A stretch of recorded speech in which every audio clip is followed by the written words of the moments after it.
ভাই বোনেরা, আসসালামু আলাইকুম ওয়া রাহমাতুল্লাহি ওয়া বারাকাতুহু। আমরা আল্লাহ রাব্বুল আলামিনের দরবারে লাখো কোটি শুকর আদায় করি। এই মেয়েটা হলো ঢাকার মেয়ে। এই মেয়েটারে জিনরা ডিস্টার্ব করতেছে, দুষ্ট জিন। এগুলি এখন ভালো করে শাস্তি দিই, এর ওয়াদা করে দিবে যে আর জীবনে না আসে। পরবর্তী সময় যদি আসে, এর জমা করে লাইম অথবা বোতল ঢুকাইম। এখন কি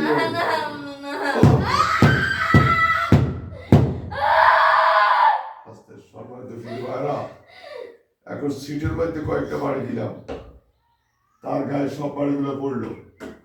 এখন আমি জাহান নামের আগুন দিয়ে তার গায়ে আগুন ধরে দিই।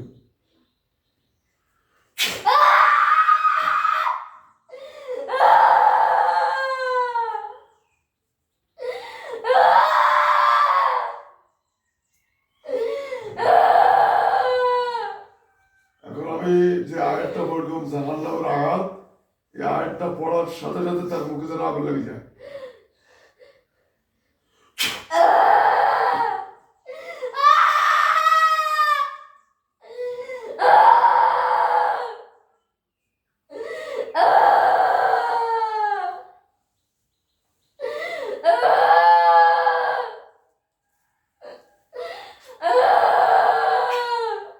সম্মানিত দিনী ভাই বোনেরা, আমি এখন এখান থেকে তার গলা টিপি ধরলুম, তার যেন জিব্বা বাইরে গরু যেরকম না জব করে দিলে গদ গদ করে ডাক দেয়, এভাবে যেন তার ডাক হয়।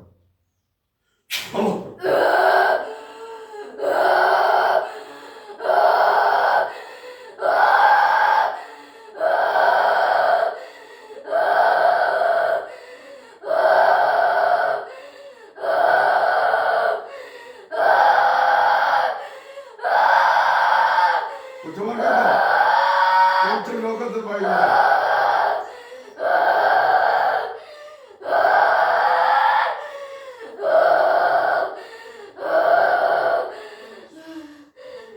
সম্মানিত দিনী ভাই বোনেরা, আপনাদের যদি রোগী এরকম থাকে, মাথা ধরা থাকে, নিঃশ্বাস ফেলাতে কষ্ট হয়, বুক বার হয়ে থাকে, শরীরের মধ্যে অশান্তি থাকে, আবার অনেক সময় কিছু পোকা পোকা ছবি ধরে আসে, ব্যাঙের ছবি ধরে আসে, সাপের ছবি ধরে আসে, এগুলি আসলে রোগী অশান্তি থাকে, খাওয়া দাওয়ার থেকে দূরে থাকে, বিভিন্নভাবে এদের উপর টর্চার করা হয়।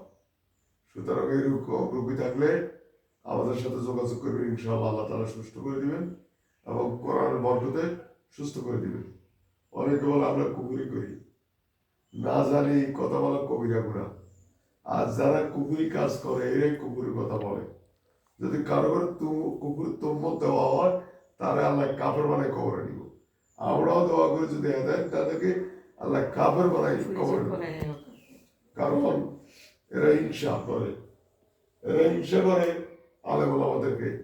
যারা আলেমের আল্লাহকে হিংসা করে, এরা আকাশের নিচে জমিনের উপরে নিকৃষ্ট মানুষের মধ্যে এরাই এই মানুষ। কারণ এরা পূর্বকালে নবীর শত্রুতামি করছে, এখন আলেম ওলামাদের করে। আল্লাহ এদেরকে হেদায়েত দেয়, হেদায়েত না তাকে ধ্বংস করবে। আল্লাহ কবুল করুন। এখন এর গায়ে বুকে আগুন চালাই দিই।